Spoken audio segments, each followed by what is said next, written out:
Okay, great. I think we're going to go ahead and get started. It's 7 past 11. So let me welcome you all to our now webinar series. This was a seminar that was hosted at UNU-IIGH in KL. And as you can see now, we're transitioning to a webinar series. So this is the Working Local, Thinking Global seminar series. And this forum is set up as an intellectual discussion, as an opportunity to talk about the work of the UN and particularly about the UN country team in Malaysia.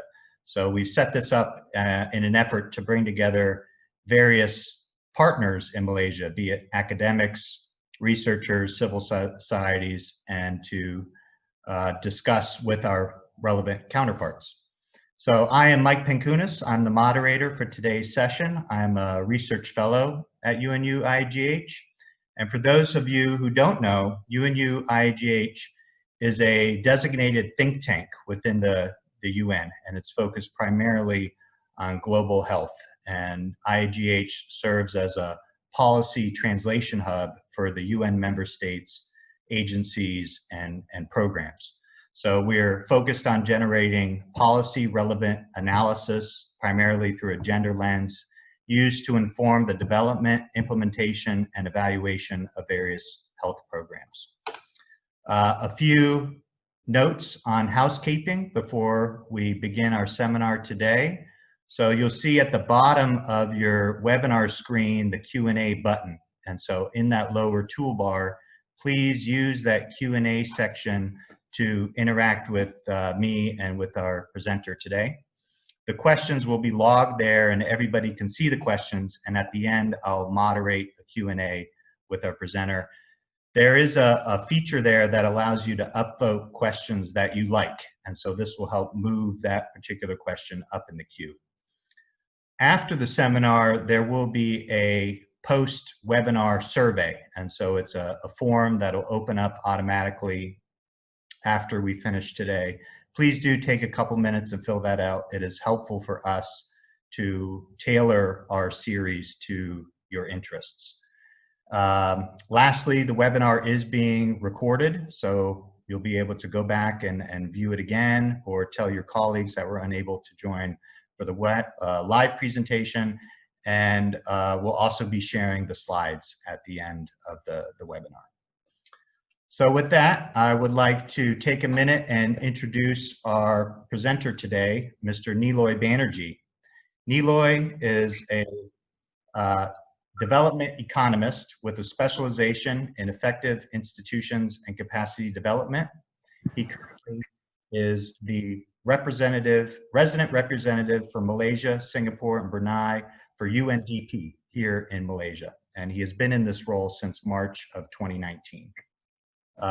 He was previously led the UN Systems Affairs Group in UNDP, based in New York City.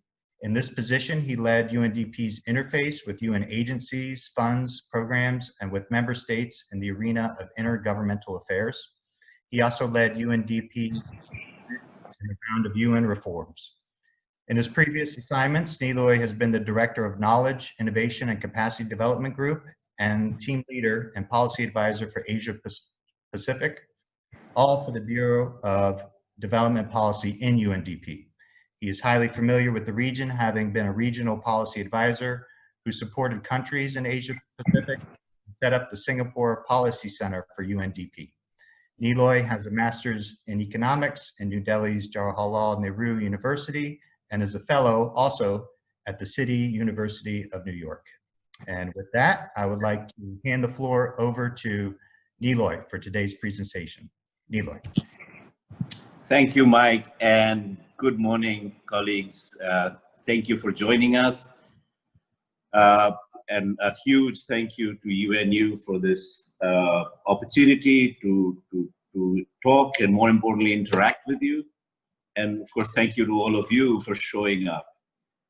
I hope to really harvest as many ideas from you as I hope to share with you. So do take this as an interactive dialogue. I will also try to be as illustrative in what I speak as I possibly can without extending our time too long, so that we are not in the domain of the abstract. We speak to some concrete areas. And then finally, I'm glad that Mike mentioned that this is a series, and while I'll be speaking mostly about UNDP, which is the domain I'm familiar with, other agencies, sister agencies in Malaysia and beyond are also doing phenomenal work that I hope you'll have a chance to hear in the very near future. So for today's talk, I'll maybe speak in three distinct areas. One is this whole concept of the local interacting with the global and vice versa.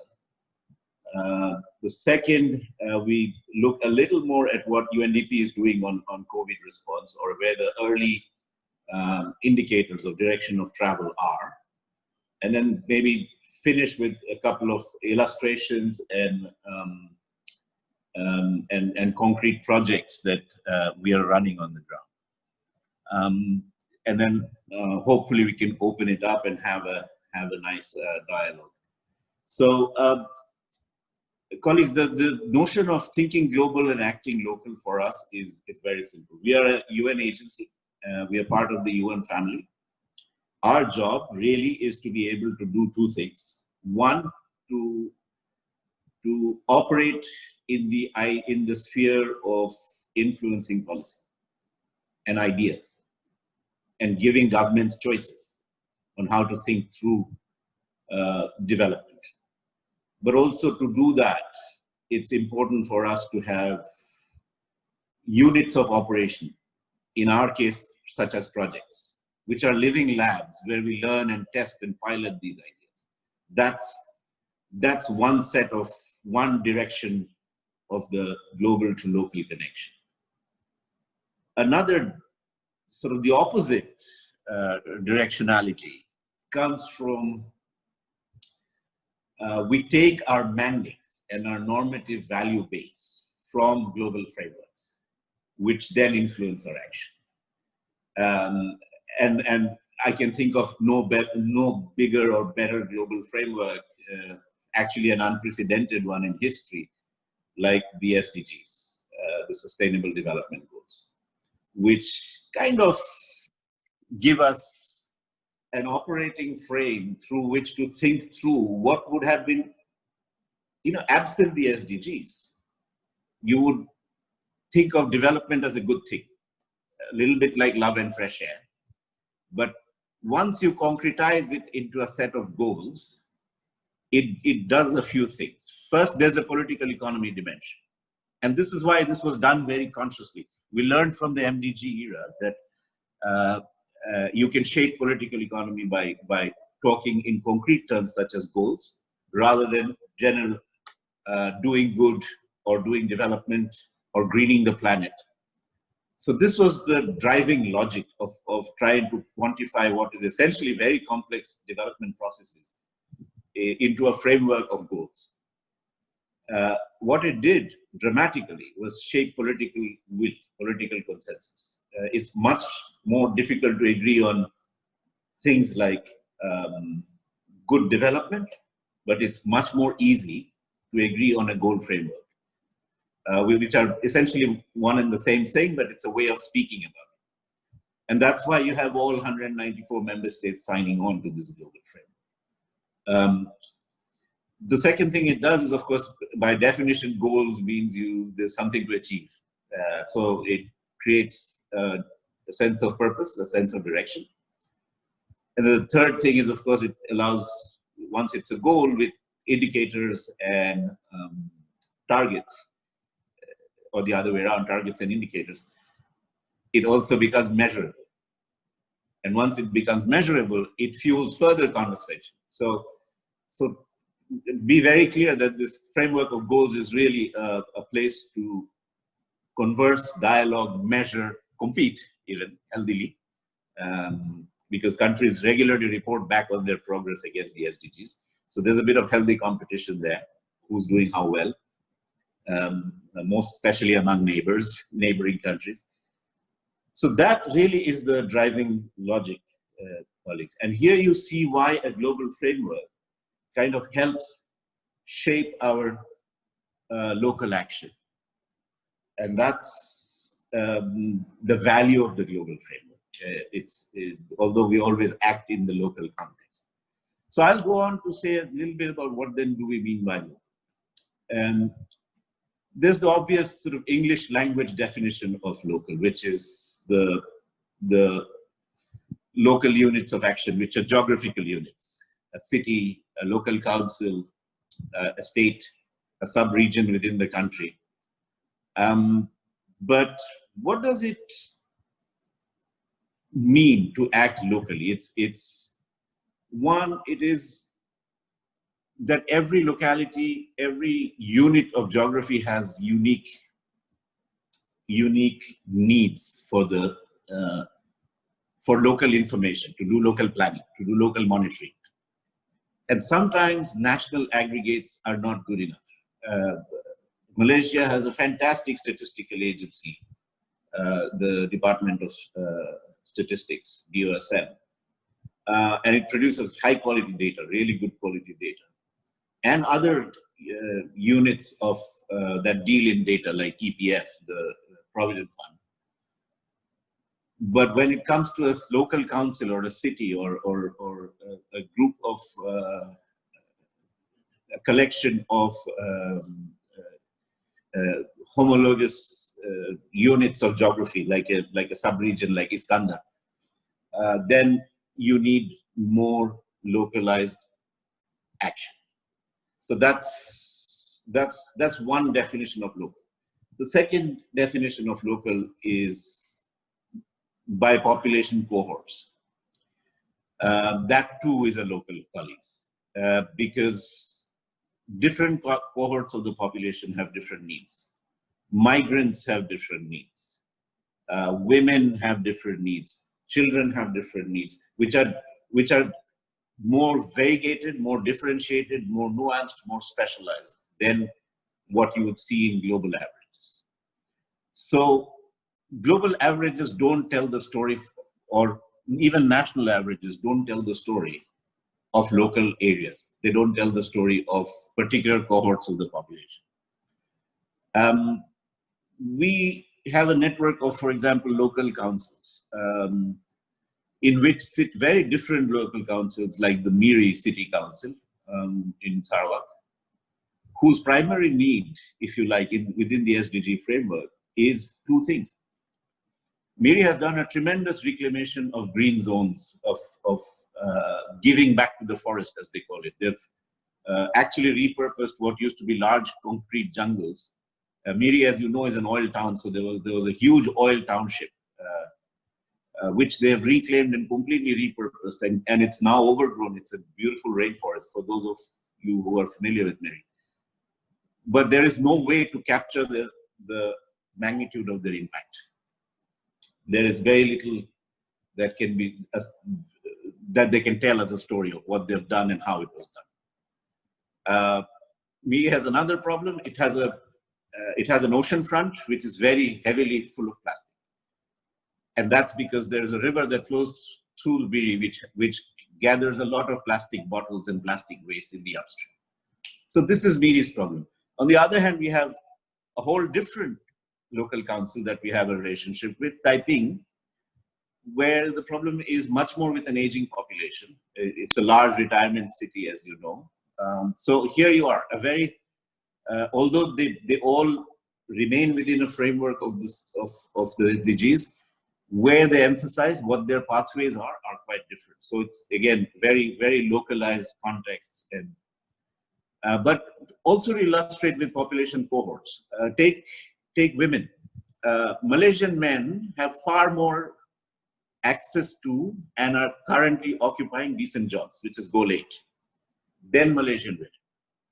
Malaysian men are earning quite a bit more, about 1 ringgit to 66 cents for women. So that's another, although it's within the framework of per capita income, Malaysian men earn quite a bit more. So there you are. Again, for a population cohort also, very nuanced, localized action is necessary. So what are the prerequisites then to interact between these global and local frameworks?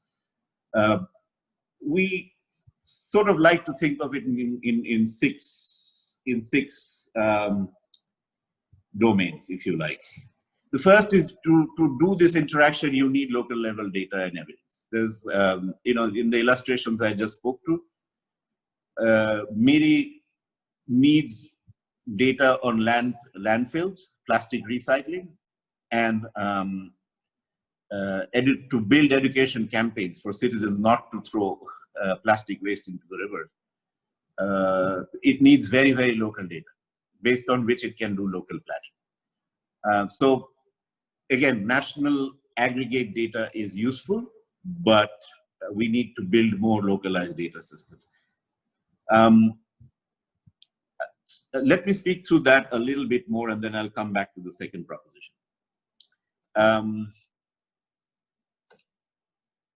Once we have local data against which we do local plans, it makes also possible localized tracking of the SDGs and reporting and storytelling. So it's important to build these localized data ecosystems. And with modern technology, it's become very, very easy, with big caveats, to generate fast and quick analytical information. It's hard to verify all of that. That's the one big caveat with big data.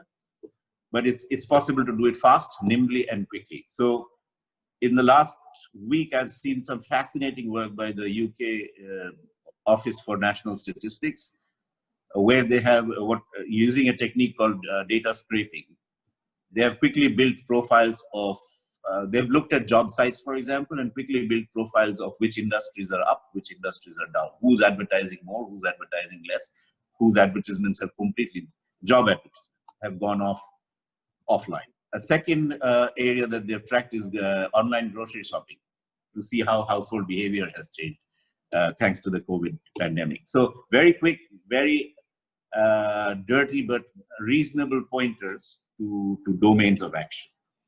So first point, then again, local data ecosystems. Next is the issue of learning and exchange platforms. The local to local learning is frequently undervalued, underestimated, and we don't invest enough in that. So we are finding when we connect the local to local, and I don't really just mean city councils and local councils, also our projects, the ones that work on the environment with the ones that work on poverty and community issues versus the one that work on governance issues. There is a lot of mutual learning that's possible, and that is something that we're actively and consciously cultivating inside our office. A third domain is, if you like, what I'd call, sorry.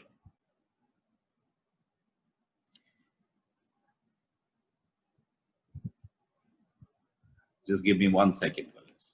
I've lost the power on my screen for some reason. Okay, I'm back. A third domain is space for local entrepreneurship and innovation, just harnessing local energies and local ideas. There is, in the modern world of more distributed intelligence systems as opposed to fonts of knowledge, more top-down systems, we are much more distributed as an intelligence community. Giving space to and harnessing local innovation and entrepreneurship goes a long way. Some of our project grants to, for example, Paco's Trust in Sabah are yielding tremendous new insights in renewable technologies, in transporting water from water rich areas to water deficient areas, using very, very low scale, cheap technologies, but quite effective. So again, that learning, innovation on entrepreneurship space is very important. A fourth domain is the enabling governance system, colleagues. Unless we invest in very solid frameworks of decentralization, which is essentially how power flows from the federal to the state to the local and to the people. And accompanied by this notion of fiscal decentralization as well. Fiscal devolution has to be consciously pursued and consciously championed for some of these local to global interactions to take effect. Similarly, if you take population cohorts as the definition of local, you need, for instance, pro-women legislation. How many seats in parliament do women occupy? As you know, countries like Rwanda have now legislated 50% of women in parliament, mandatory. And that's going a long way in changing how legislation actually looks. I mean, it's been a few years since Rwanda did this legislation, and it's actually changing the quality and tone of legislation that's going through in that country.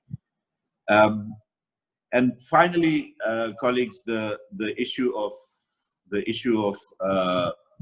operating within a normative framework, the social contract between state and people must be firmly rooted in some normative values which come from global constraints.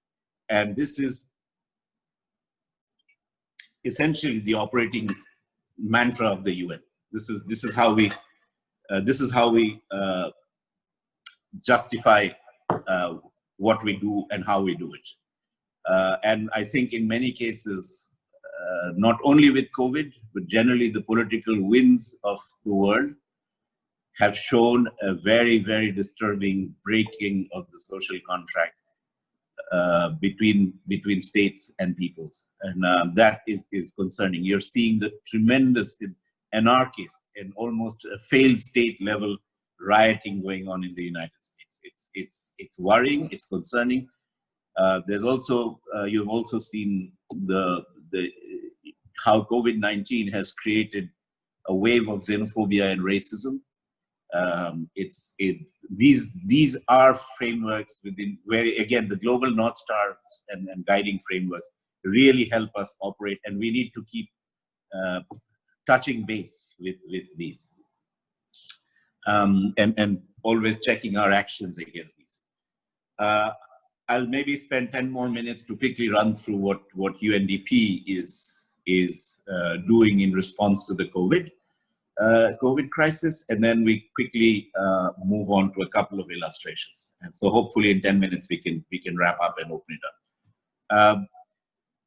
Our response here, colleagues, is while it's primarily to support the government, to help us think this through. Here's another global framework. We've got a small guidance, if you like, because we are doing this at a global scale across all the 170 countries of operation where we operate. So there's a little bit of an overall global guidance on the framework within which we operate. I won't read through all the pillars. You can see it on the screen. But they're broadly in areas of health, protecting people, looking at issues of productive capacity, the productive sector, looking at international cooperation and macroeconomic issues, and finally looking at community resilience and social cohesion. So these are the sort of five broad pillars from which we are taking our cue, and across these a green agenda, environmental sustainability, and women's empowerment and equality is our cross-cutting themes. And then we of course use governance as a base enabler, where we need good governance and rule of law. And increasingly, as we've seen in the COVID aftermath or during the COVID crisis, we are seeing that digitization, the ability to do everything tele, is a critical enabler, and also unfortunately a driver of new inequalities, the digital inequality question. So taking from this global, here's how we are doing this, making this local.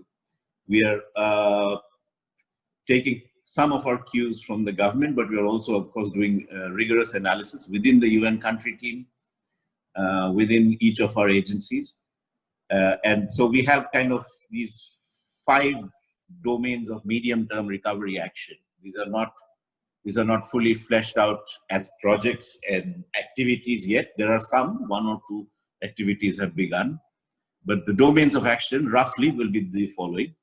We are supporting the productive capacity side, number 1, of economic activities, particularly focusing on micro, small, and medium enterprises, which is, as you know, close to 80% of the Malaysian private sector is in the micro, small, and medium enterprise domain. And, think food truck guy on the street corner. Think the little factory that produces latex gloves, much needed right now. Think the mosquito coils, anti-mosquito coils manufacturing, because they have lost tremendous amounts of jobs. And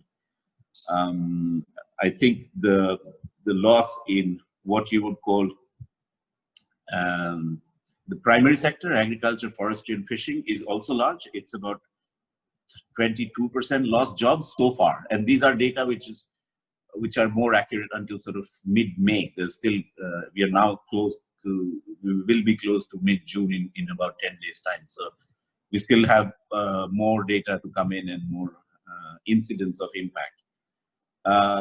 Income losses are in the range of 70% in the primary sector. In accommodation, food and beverage, income losses are in the range of 78 to 80%, with 25% job losses.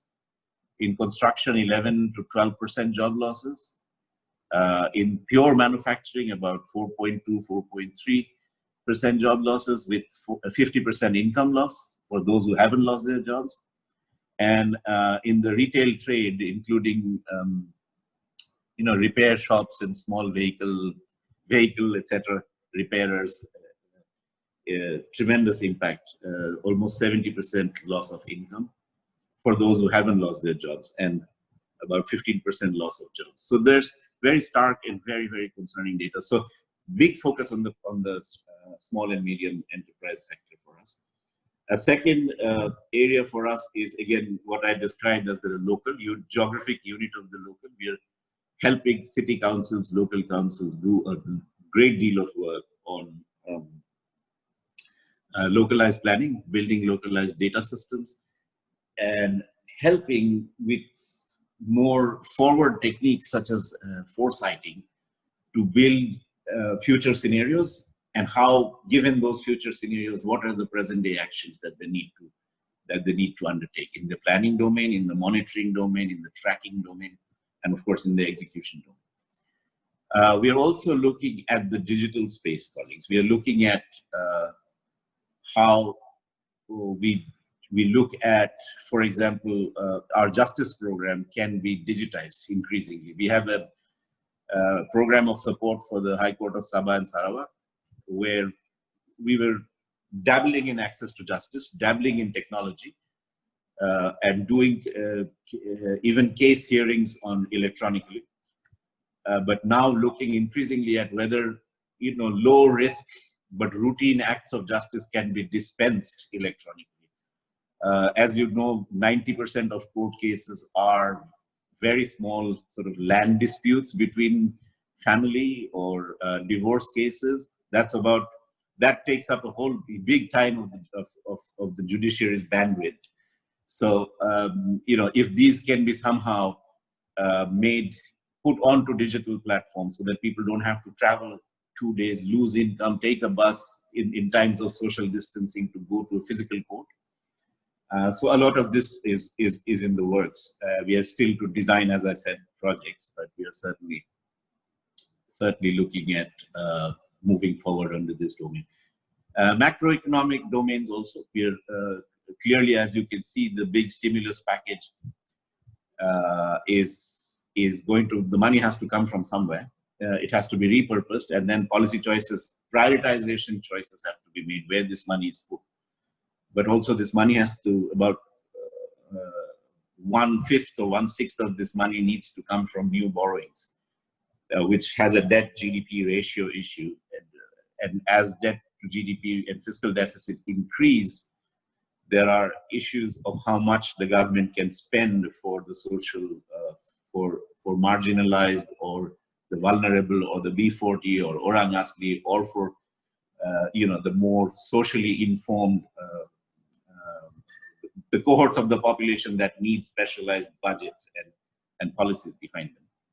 And then finally, a very exciting one, whether we can use this crisis to actually begin to suggest a tweak, a shift, an increment towards a more green economy, green production systems, etc.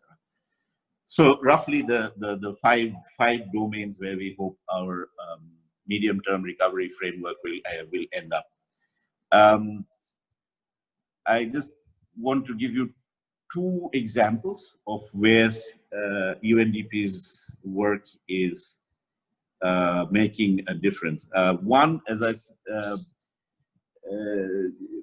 again, my starting premise, colleagues, is that we use projects as living labs. Projects have the benefits in and of themselves. They impact an area or a locality or a population cohort, and hopefully in a positive way. But they also have give us valuable lessons in how we influence policy. So we already were running a project of building a local data ecosystem with the Iskandar Regional Development Authority, which was using this locally generated, locally relevant data to do planning for local city councils and others, and reporting and tracking. So with the COVID impact, we've kind of repurposed this a little to also include using the base of this local data to now build a contact tracing app in Johor, build a crisis analysis database, and of course, contribute to the wider sort of, as you know, Johor is a big entry point into Malaysia. So hopefully contribute to not only a prevention agenda, but also leave something more exciting and interesting behind, which, something that we didn't have before, a system that a government and the people of Malaysia can use going forward. The other one I wanted to talk about was maybe how on the green technology side, we are working with 9 local authorities, units like Putrajaya city, to essentially look at reimagining public transportation in a green framework, reimagining waste management, looking at urban housing and urban planning at large, and energy transition in cities and local areas. Again, this was work in progress for a number of years, but now, of course, with the COVID impact, we have a stronger case to use this as an advocacy package for a more green building back, restarting of the economy.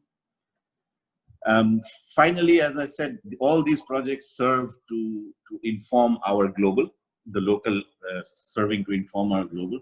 In Malaysia, our end game is really to offer policy choices to governments.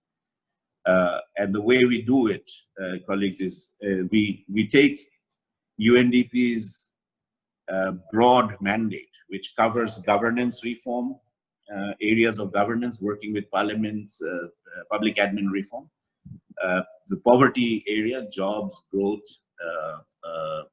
social protection, and the environment and the green area, climate change, waste management, biodiversity conservation.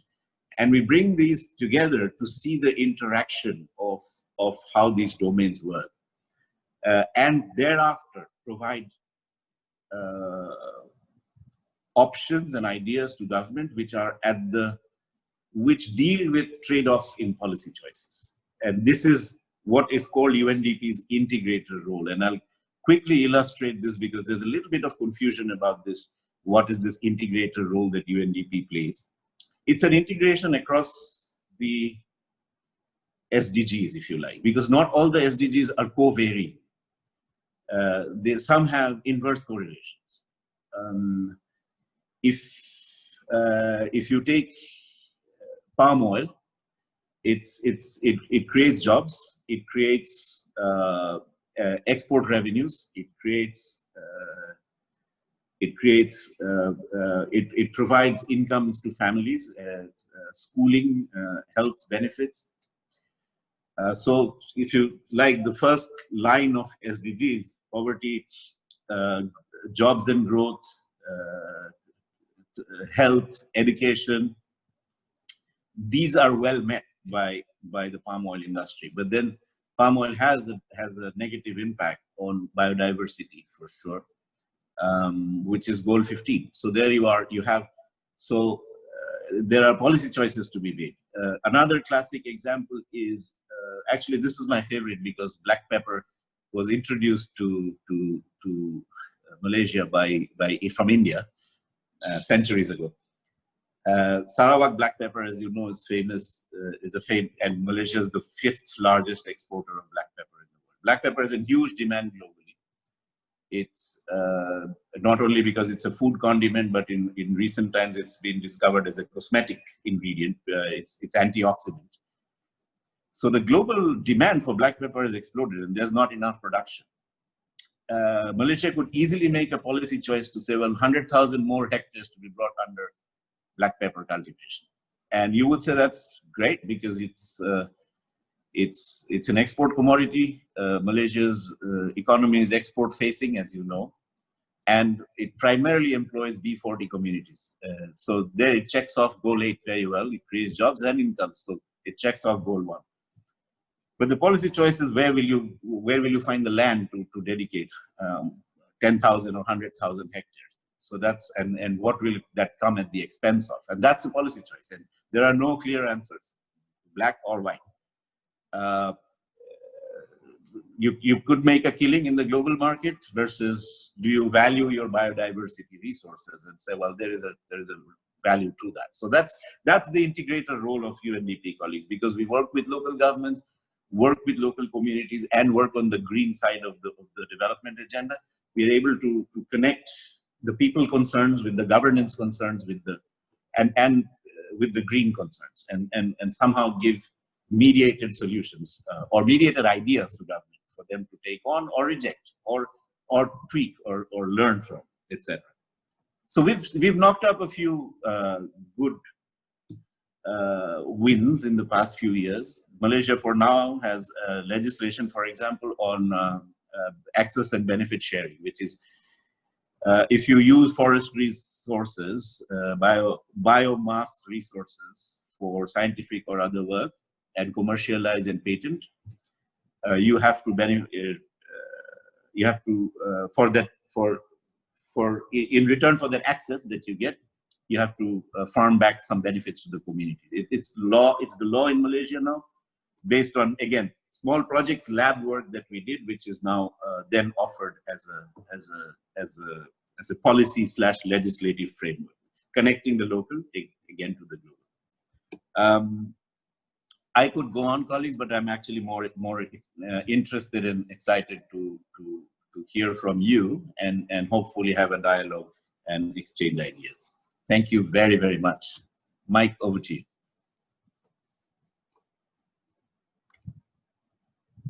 Great.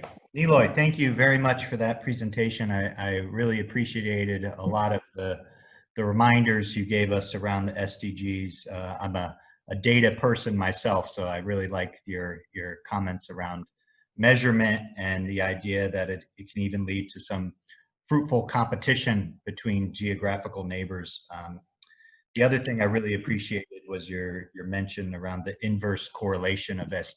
That's something that we should be reminded of in our daily work.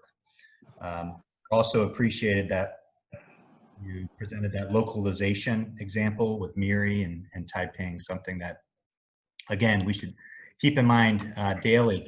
I want to ask our attendees to please use the Q&A section at the lower toolbar to present some questions for Niloy today.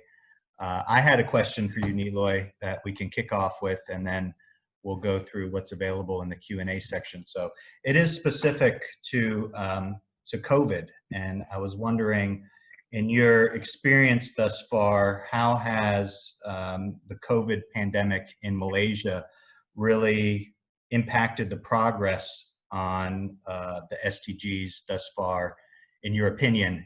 And what do you think will be some long-term downstream impacts on the SDGs, not only in Malaysia, but perhaps globally? You want me to take a few, Mike, or just? I think we're going to do one by one for now, and then perhaps we can, if there's some that group together, we'll do them as a group. Okay. Look, let me start from the most micro. Clearly, there's going to be slide back. I was illustrating in the talk a little bit with some of the figures coming in from the early rapid socioeconomic impact assessment. And it's showing that two of Malaysia's big income earning categories are hit very badly. One is the obvious one, the tourism, travel, hospitality industry, which I don't need to point that out to you. You can sense and read in the media. The second is the exports industry, and that is not purely COVID driven, but yes, disruption of global supply chains. The early disruption with China, where Malaysia, as you know, Malaysia's top export industries, electronics and electrical goods, where the back end is really plugged into China. The chips or whatever semiconductor thingies come from China into Malaysia to be finished off here. So, as soon as China went into lockdown, that one supply chain alone went into a tailspin. But in the more immediate sense, what it certainly means is in the jobs goals, in the income goals, in the goals of health attainment, in the goals of particularly, and within cohorts of population, again, colleagues, migrants, most impacted, disabled colleagues with disabilities, friends with disabilities, women. You can see that violence against women has peaked, certainly spiked very, very, very disturbingly. So there will be a slide back on the SDGs, but the key for us is not to lose perspective. Again, the North Star does not go away. You may slide back. And speaking on slide back, Mike, I want to point out to our audience, many non-poor will have slid back into poverty because incomes have completely come down to zero in the last, say, 3 months of the conditional, first the MCO and then the conditional MCO. And this is the dilemma of governments, opening up versus, and we are hearing this debate in every country of the world. But think about, again, let me see a traditional non-poor person like a Grab driver or a food motorcycle delivery person. That person was traditionally not poor. That person certainly made more than 900 ringgit by Malaysian definitions of poverty, 900 ringgit per month. But that person has now slid into.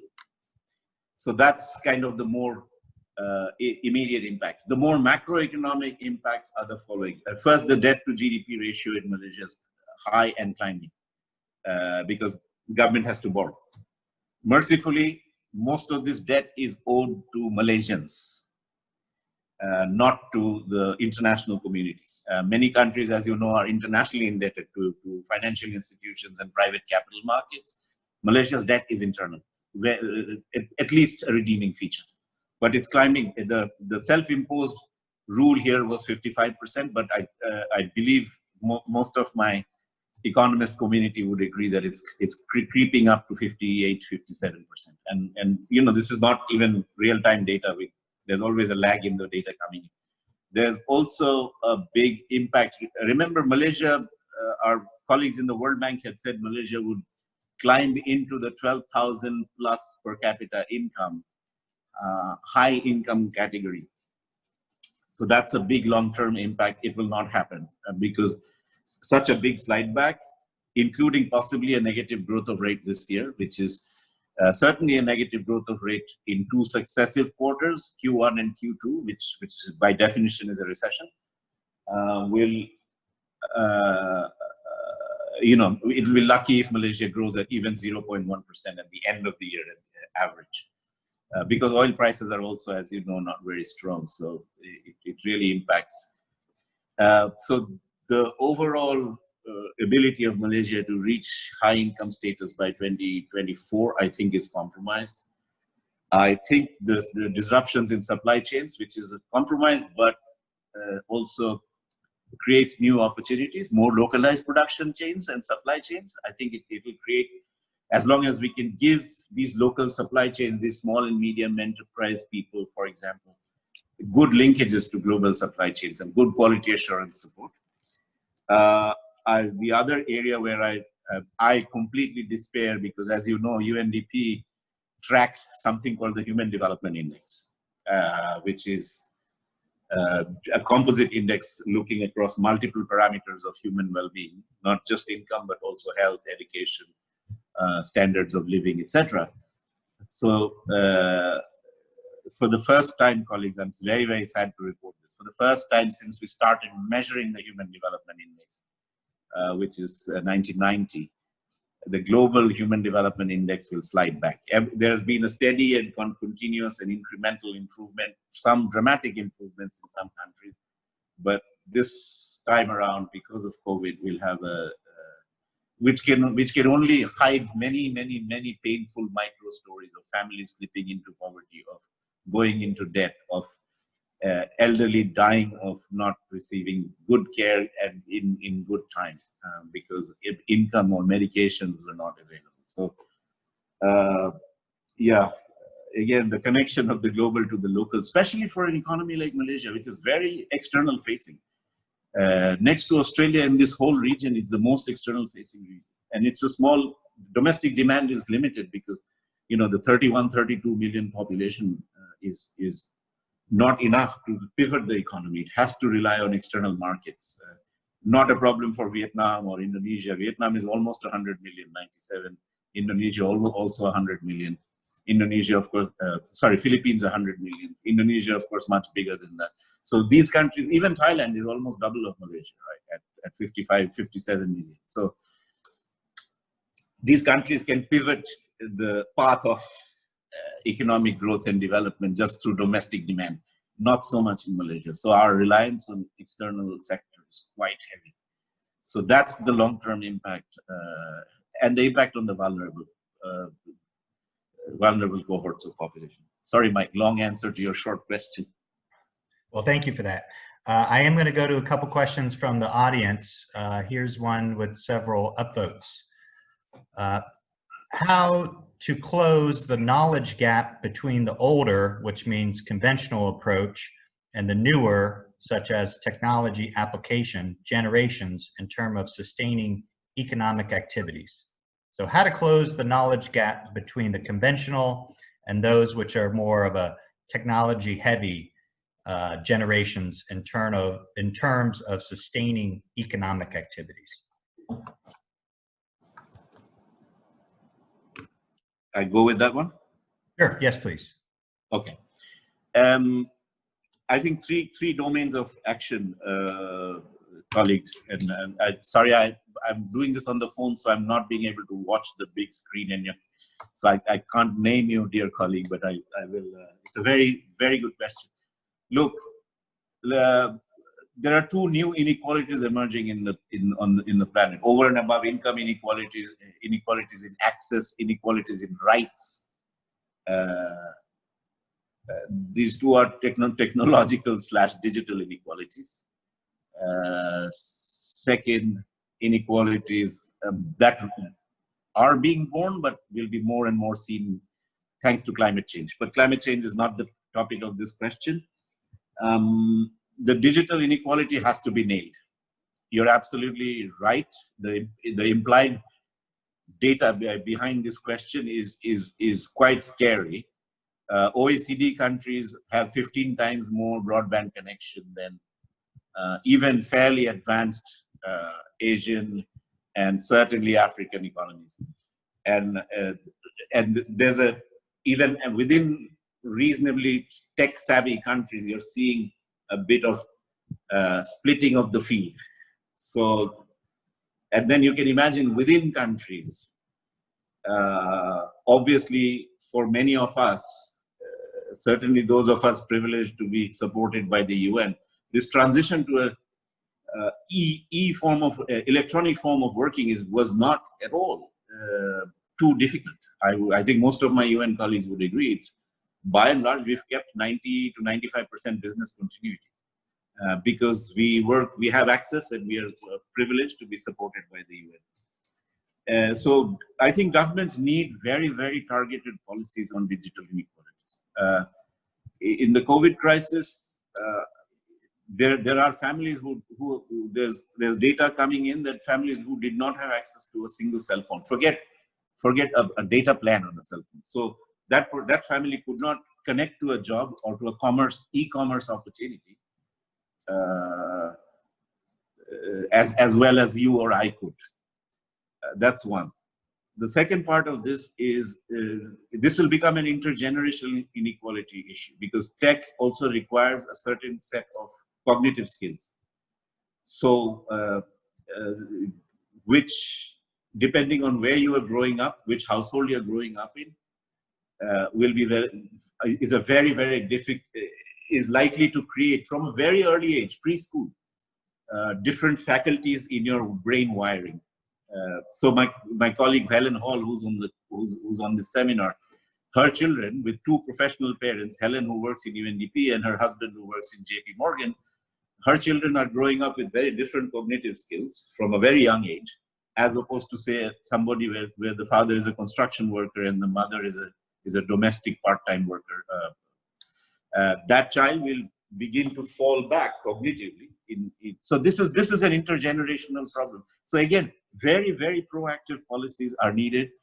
And to do that, first, the self-awareness, the recognition that digital inequality is becoming real.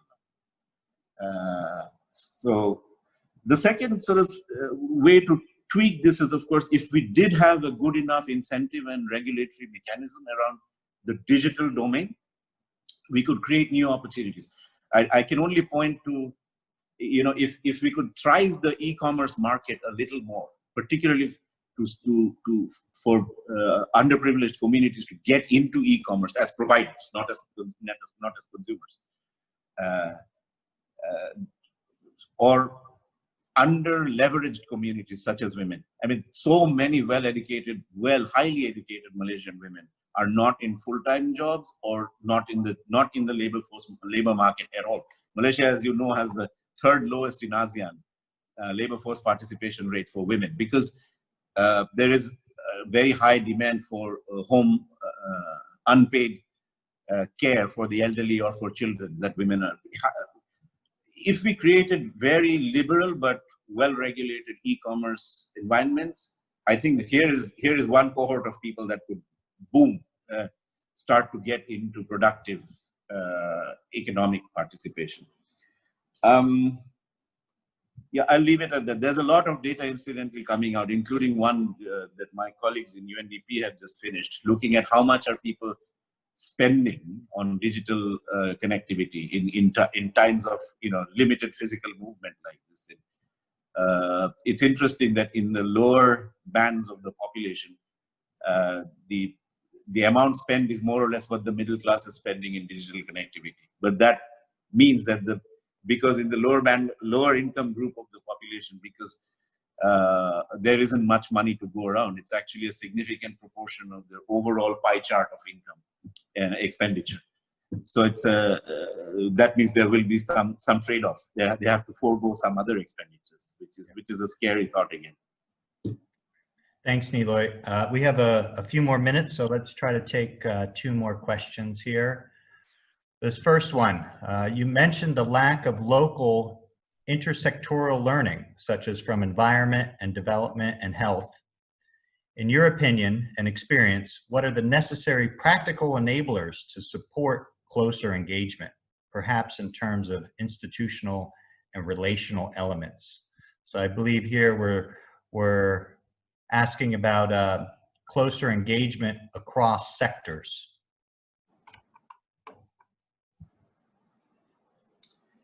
Okay, colleagues, when Mike read out my CV, when Mike read out my CV, you may have picked up that in my past life, most of my policy work has been on institutional architecture, looking at it from an economist point of view. How can ministries and agencies be architectured in more optimal ways that they not only deliver their narrow mandate, but also they interact well with the mandates of other ministries to be able to create what is called a whole of government approach.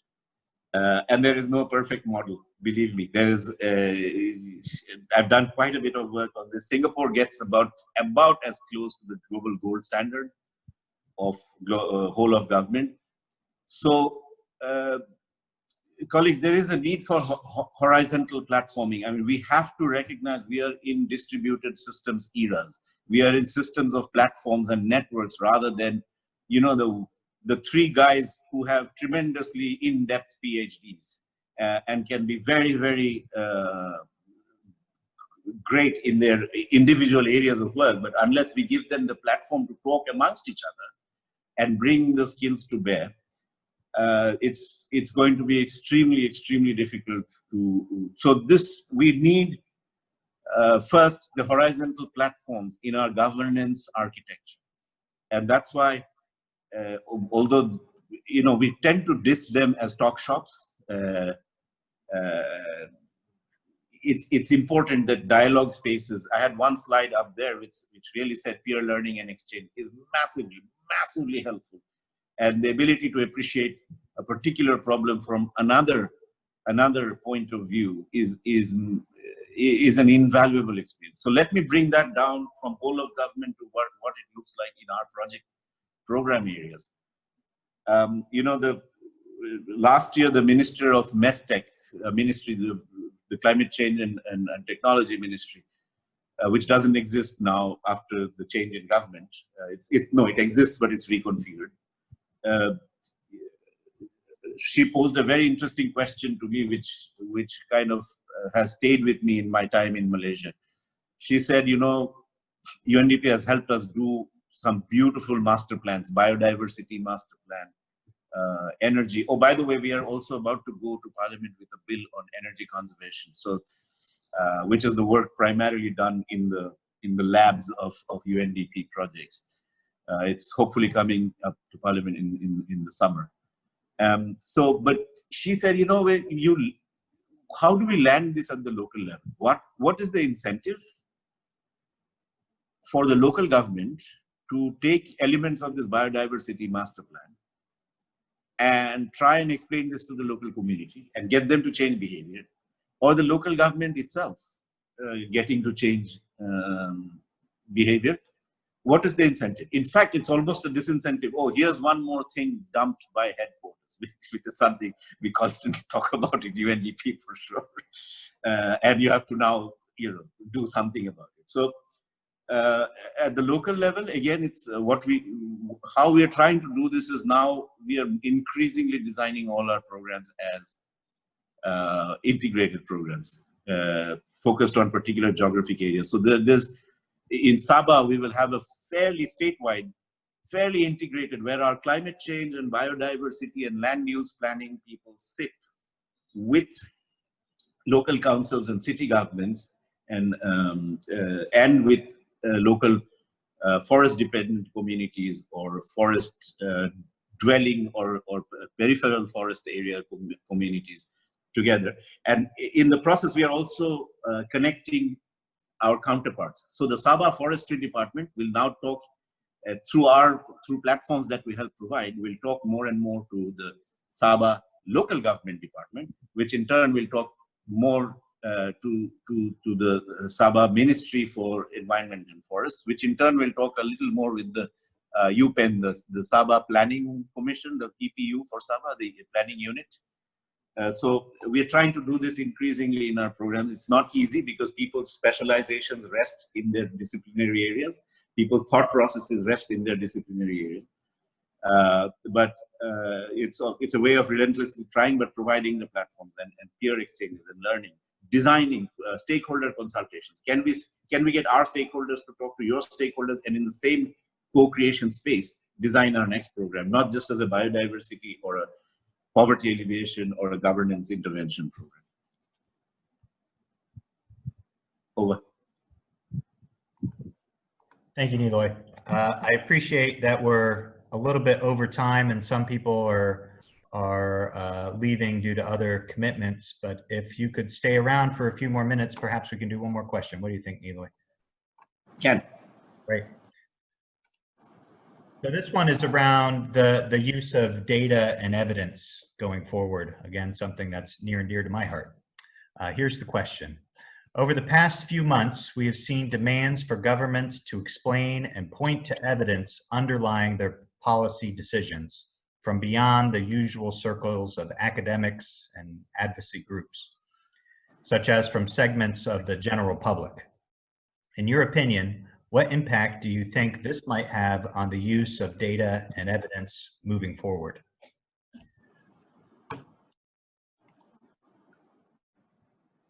Yeah, it's.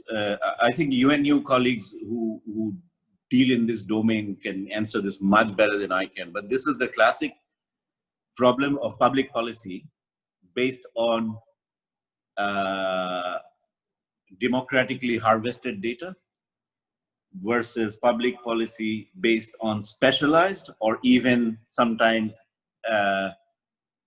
manipulated, not manipulated, but data which is nosed in a particular direction. And this is not, again, a local problem. It's there is vast underreporting of areas of weakness and vulnerability in many countries. I mean, even as you know, in Malaysia, we haven't really got a fix on the exact numbers of undocumented.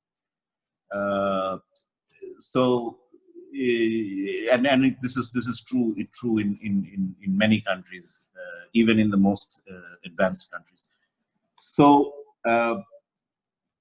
yes, there is room for big data, citizen generated data. Data from online behavior, but as you know, there are caveats to that, right? Privacy has been a big issue. Data privacy is and we haven't cracked it. And if we over-regulate the digital space, I don't think we serve any good purpose. We actually maybe emasculate creative energy a little bit. So. But privacy is clearly going to be an issue.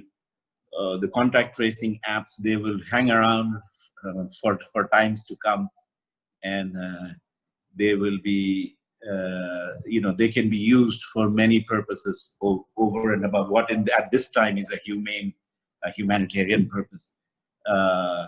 So these are the caveats we have to navigate through. The other is verifiability. As you can see, the explosion of fake news and frankly provocative, xenophobic, hate speech kind of news, hate speech inducing news, is also because now every citizen is a potential generator of data and information. So these are huge caveats, colleagues. I defer to the community that's thinking much more about this than I am. I'm more a user of data than thinking about it. But as a thinking human being, I definitely understand that we need digital strategies now, rigorous, well thought through digital strategies, which balance again two competing priorities: entrepreneurial energy and good use of data versus veracity and quality data. So that's one. Well, but a few things, the few low-hanging fruits are definitely on the agenda. One, you can use the digital space, for example, for opening up a Right to Information Act, where any citizen can petition the government to find information on any project, any investment, where the money went, where it came from. This is an absolute low-hanging fruit. Malaysia could do it in 3 months. So there are low-hanging building blocks, but big ticket issues there that many other scholars need to debate and talk about. Over. Great, Niloy. Thank you very much for that. I believe we're going to go ahead and wrap up. It is now nearly 12:15. I want to thank Niloy Banerjee from UNDP for that exciting and very engaging presentation. I also want to thank our attendees for joining us today. This is our first webinar version of this series, and I think it was a success. So moving forward, I hope to see everybody again in the webinar room, and please tell your friends and colleagues to join us next time. Niloy, once again, thank you very much, and we appreciate your contribution today. Thank you, Mike, and thanks to the participants, and a huge thank you to Pascal and my UNU colleagues for this platform. It's been wonderful being with you. Fantastic. For our attendees, thank you, and please do fill out the survey at the webinar, at the end of the webinar.